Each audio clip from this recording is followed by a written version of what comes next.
Peechi dam റിസർവോയറിൽ വീണുണ്ടായ അപകടത്തിൽ ഗുരുതരമായി പരിക്കേറ്റ് ചികിത്സയിലായിരുന്ന മൂന്നാമത്തെ കുട്ടിയും മരിച്ചു. പട്ടിക്കാട് മെട്രോ നഗറിൽ മുരിങ്ങാത്തുപറമ്പിൽ ബിനോജ് ജൂലി ദമ്പതികളുടെ മകൾ എറിനാണ് മരിച്ചത്. ചികിത്സയിലുള്ള നാലാമത്തെ കുട്ടിയുടെ ആരോഗ്യനിലയിൽ പുരോഗതിയുണ്ട്. ചൊവ്വാഴ്ച വൈകിട്ട് 7ഓടെയാണ് തൃശൂരിലെ സ്വകാര്യ ആശുപത്രിയിൽ ചികിത്സയിലായിരുന്ന എറിൻ മരിച്ചത്. രാവിലെ മുതൽ അതീവ ഗുരുതരാവസ്ഥയിലായിരുന്നു. ആന്തരികാവയവങ്ങളുടെ പ്രവർത്തനം നിലച്ചതിനെ തുടർന്ന് ഹൈ വെന്റിലേറ്റർ പിന്തുണയിലാണ് ജീവൻ നിലനിർത്തിയിരുന്നത്. വൈകിട്ടോടെ മരിച്ചു.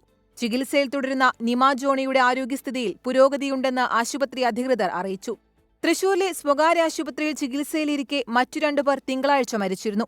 ആൻഗ്രേസ്, അലീന എന്നിവരാണ് തിങ്കളാഴ്ച മരിച്ചത്. ചൊവ്വാഴ്ച മരിച്ച എറിന്റെ മൃതദേഹം പട്ടിക്കാട് സെയിന്റ് ഫ്രാൻസിസ് സേവിയേഴ്സ് ഫൊറോണ പള്ളിയിൽ സംസ്കരിക്കും.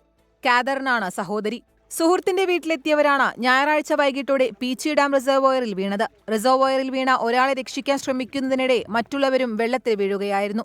24 തൃശൂർ.